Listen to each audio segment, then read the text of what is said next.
Listening, fill in the blanks. Let's start. Monsoon winds are extensive sea breezes, which occur when the land temperature is considerably warmer or colder than the ocean temperature. As land and the oceans tend to absorb heat in different ways, it results in temperature imbalance. The air temperature over the ocean remains by and large stable because water has a comparatively higher heating capacity, and also because this is an equilibration of the hot or cold surface with deeper water due to both conduction and convection. Dirt, sand, and rocks, by contrast, have lower heat capacity, and heat from them can be transmitted into the earth by conduction and not convection. Land temperatures are more variable than water bodies that have a more even temperature.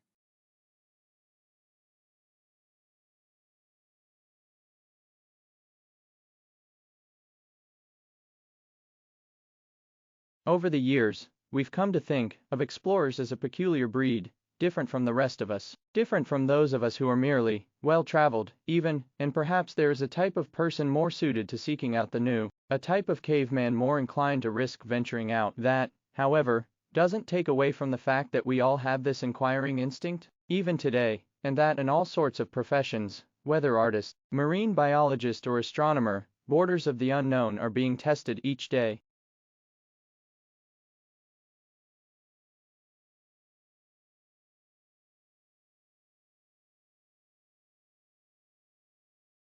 Thomas Hardy set some of his novels in Egdon Heath, a fictional area of uncultivated land, and used the landscape to suggest the desires and fears of his characters.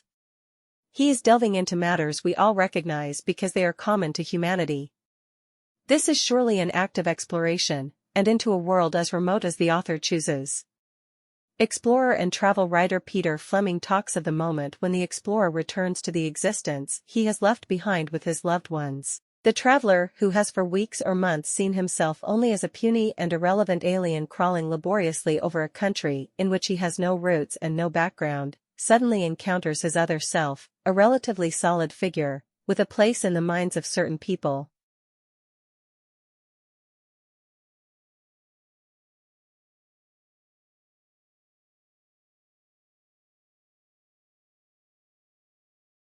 A 2014 study by Shiping Liu and colleagues sheds light on this mystery. They compared the genetic structure of polar bears with that of their closest relatives from a warmer climate, the brown bears. This allowed them to determine the genes that have allowed polar bears to survive in one of the toughest environments on Earth. Liu and his colleagues found the polar bears had a gene known as APOB, which reduces levels of low-density lipoproteins, LDLs, a form of bad cholesterol in humans. Mutations of this gene are associated with increased risk of heart disease. Polar bears may therefore be an important study model to understand heart disease in humans.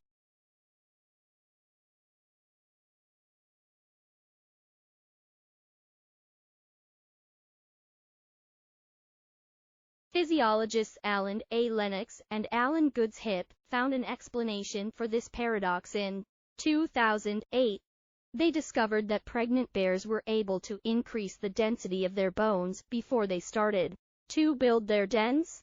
In addition, 6 months later, when they finally emerged from the den with their cubs, there was no evidence of significant loss of bone density. Hibernating brown bears do not have this capacity, and must therefore resort to major bone reformation in the following spring. If the mechanism of bone remodeling in polar bears can be understood, many bedridden humans, and even astronauts, could potentially benefit.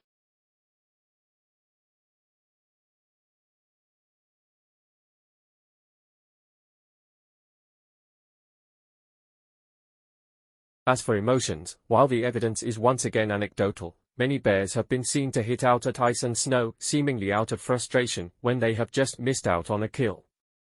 Moreover, polar bears can form unusual relationships with other species, including playing with the dogs used to pull sleds in the Arctic. Remarkably, one hand-raised polar bear called AG has formed a close relationship with her owner Marc Dumas to the point where they even swim together. This is even more astonishing since polar bears are known to actively hunt humans in the wild.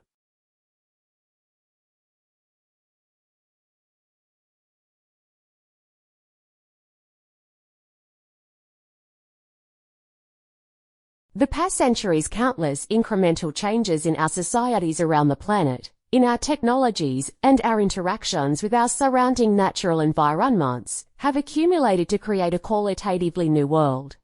Because these changes have accumulated slowly, it's often hard for us to recognize how profound and sweeping they've been. They include far larger and denser populations, much higher per capita consumption of natural resources, and far better and more widely available technologies for the movement of people, materials, and especially information.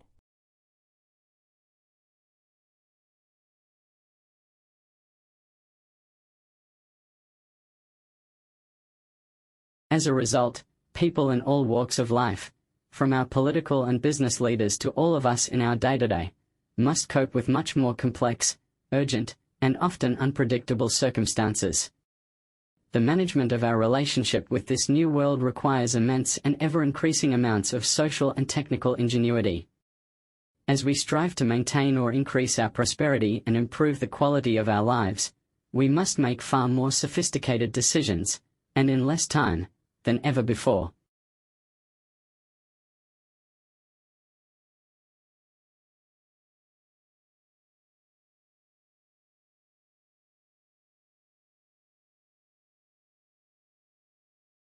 The pyramids are the most famous monuments of ancient Egypt and still hold enormous interest for people in the present day. These grand, impressive tributes to the memory of the Egyptian kings have become linked with the country even though other cultures, such as the Chinese and Mayan, also built pyramids. The evolution of the pyramid form has been written and argued about for centuries.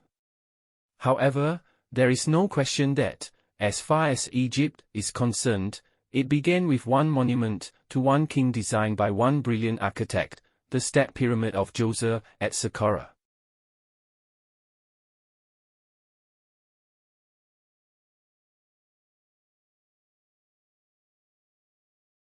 Like, share, subscribe the channel, and press the bell icon for further